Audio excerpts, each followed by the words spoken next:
America, Egypt, and Qatar are bent on implementing a ceasefire deal between Hamas and Israel ASAP. According to senior Iranian officials, this is the only thing that will stop Iran and Hezbollah from directly attacking Israel.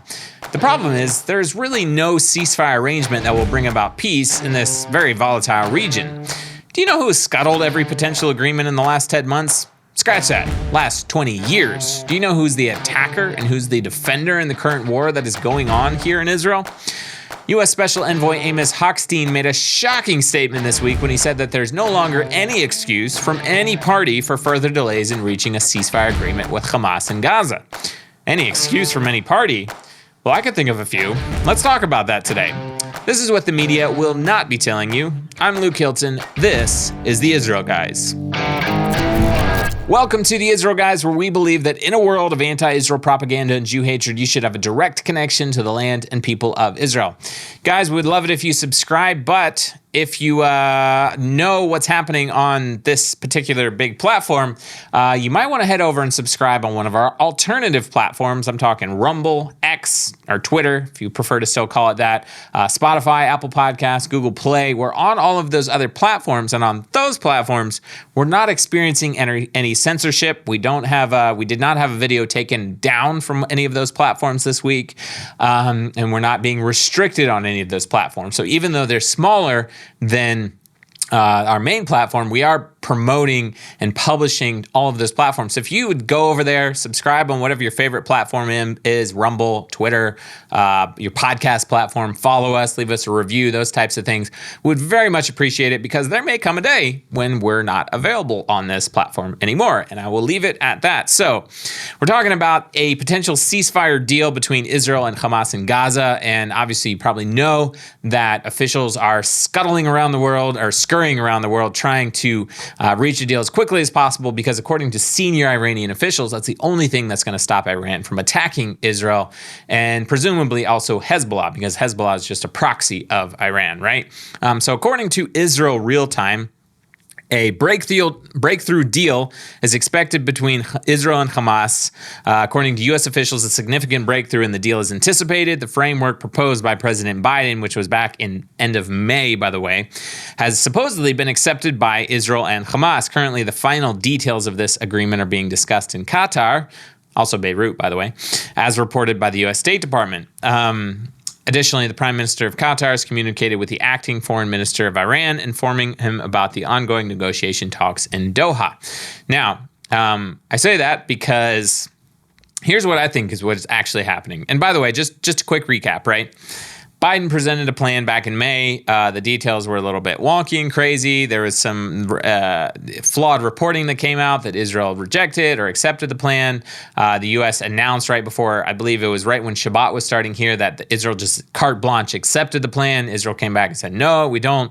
Anyways, the reports are now that basically Hamas and Israel have agreed to the structure of that plan, and now they're hammering out the details and how the plan is going to be implemented. Now, I'm not confirming that that is 100% true, because I have my doubts, okay?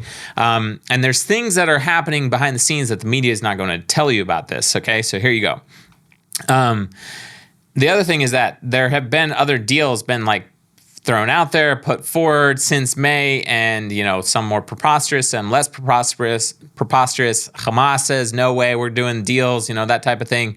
Israel says they have their red lines, you know, such as we cannot withdraw all IDF troops from Gaza, et cetera, et cetera.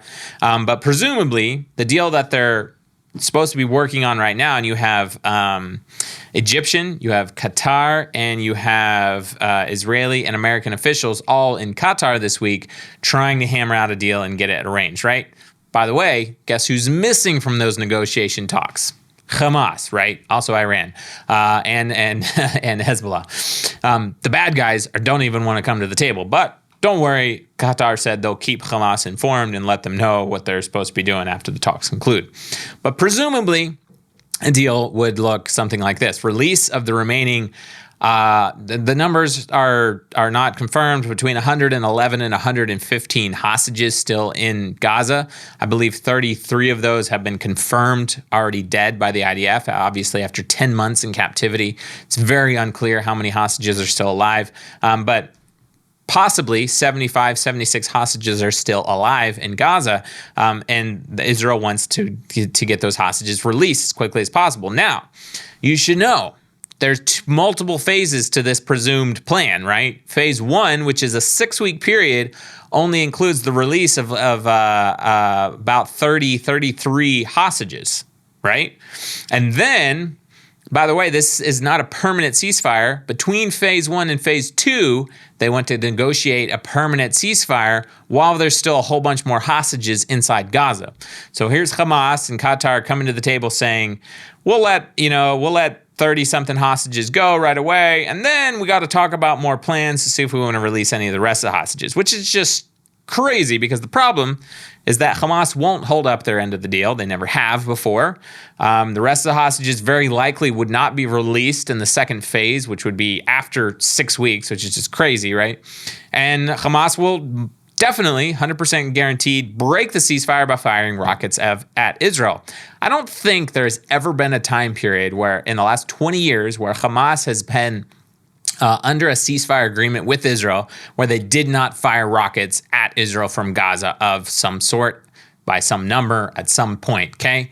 Every single ceasefire, I would have to check the numbers, but I can almost personally guarantee you every single ceasefire they've broken by firing rockets at Israel.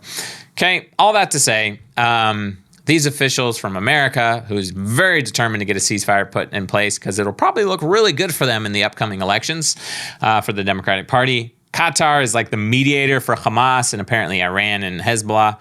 And Egypt is now involved. And then Israel has sent officials to Doha in Qatar this week.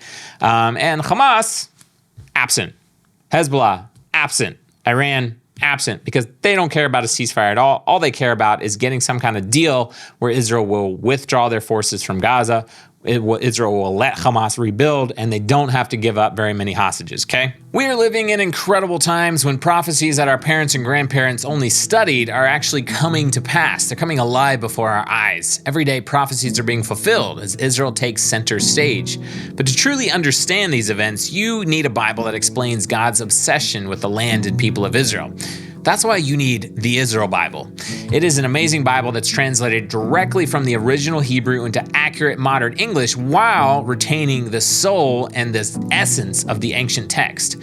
Inspiring verses are written in English transliteration so that you can pronounce them in the holy language of Hebrew. It also has charts and maps to deepen your study. But what makes this Bible truly unique is the Israel-focused commentary on every page, clarifying prophecies and explaining how current events tie into the final redemption. This is the Bible to guide you through the times we're going through right now. Click that link in the description below now to order the Israel Bible today. Don't miss this opportunity to own an incredible Bible that's focused on God's relationship with the land and the people of Israel. Get your copy of the Israel Bible today. Now, U.S. Envoy Amos Hochstein visited Beirut. I don't know how to pronounce his last name. Hochstein visited Beirut in Lebanon this week as part of the negotiations. He went to talk to some more bad guys in Lebanon. Apparently, he's kind of like the mediator for Israel with Hezbollah in Lebanon, right? Going back and forth between Tel Aviv and Beirut.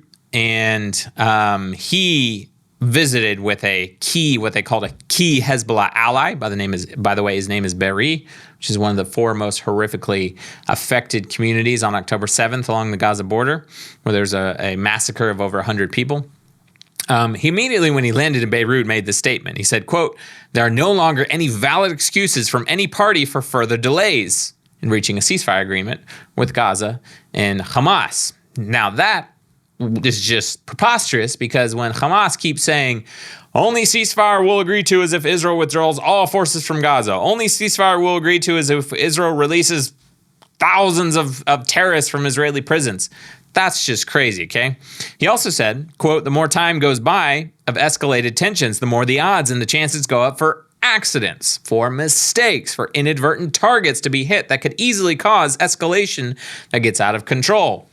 Hint, hint, Israel accidentally hitting targets or inadvertent targets to be hit that could easily cause escalation. Maybe talking about Israel assassinating the senior Hezbollah leader in Lebanon last week, or Ismail Haniyeh being taken out in Tehran, even though Israel has not claimed responsibility for that one. Basically, he's blaming Israel, okay? Everybody always blames Israel. It's just so convenient. Blame Israel, blame the Jews for everything. Whether you're a supposed conservative, Candace Owens, or a liberal, or an Israel hater, whatever it is, it's just so easy to blame Israel, blame the Jews, right? So this guy, he was meeting with a officials in Beirut, but also meeting with a key Hezbollah ally, is what they called him. And he spent their time apparently talking about how this key Hezbollah ally spent his time meeting with U.S. Envoy Hochstein about how alarmed he is at Israel's war on Gaza and Lebanon. And Israel's massacres of the Palestinian people in Gaza just so much concern him. And Israel's escalation of the conflict by assassinating Haniya and the Hezbollah senior leader in Lebanon. And he spoke of Israel scuttling any efforts to stop the war and their determination to continue, which, by the way, why would Israel stop the war? They're fighting in self-defense to eradicate their enemies, which are hell-bent on murdering and obliterating their people and their nation. What reason do they have to stop the war? And he said, quote, "This policy demonstrates Israel's determination to go ahead with the military escalation and scuttling any effort to stop the war." Of course you want the war stopped. Your bad guys are getting killed. Your senior leader was assassinated by Israel. Hamas is getting obliterated in Gaza. Lebanon stands no chance, as powerful as they are, against Israel in a full-scale war. Of course you want them to stop the war, and you can just blame them for supposedly escalating the war even further. Here's why there's actually a good chance there won't be any ceasefire at all in the coming days or coming weeks. And if there is a ceasefire, why it will most certainly lead to failure and most certainly not lead to any kind of peace in the Middle East. So first of all, I have my doubts about any kind of type of ceasefire being agreed to, right? Because they've been trying for 10 months and Hamas just will not agree to anything that is remotely sane. And by the way, like should Hamas even be negotiating? They are the bad guys here. They should be surrendering, not negotiating for release of terrorists from prisons, right? They should be releasing their hostages, innocent civilians taken hostage in cold blood from from civilian towns and villages in Israel. They should be releasing, if they're so tired of this war, they should be surrendering and releasing hostages.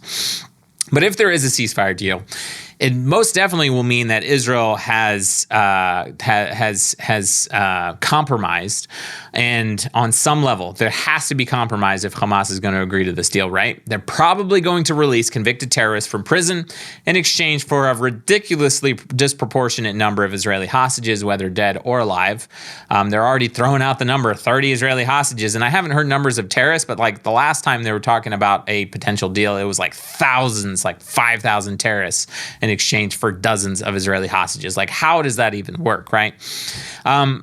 Honestly, I hope that Israel does not compromise on a deal that would compromise their own national security. And here's why. It will never, ever lead to peace. And I want to repeat that. A ceasefire deal with Hamas in Gaza will never, ever lead to long-term peace in the Middle East, period. Because it never has. Throughout history, all the ceasefires that have happened between Hamas, other terrorist entities, and Israel, and it never, ever will. In the Middle East, agreements are not respected. Strength is respected. Compromising and giving in to your enemies in exchange for something else is not respected, right? Israel's enemies only respect a strong Jewish nation, period. Do you know that on October 6th, there was a ceasefire agreement in place, one that the Arabs in Gaza, whether Hamas or Palestinian Islamic Jihad or UNRWA workers or just, Reuters photographers, one that they all, or just plain old civilians, they all broke?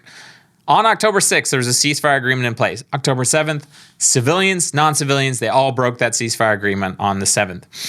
Israel has capitulated before in agreements, the worst of which I remember is when they released 1,027 terrorists in 2011 in exchange for Gilad Shalit, an IDF soldier who spent 5 years in captivity in Gaza.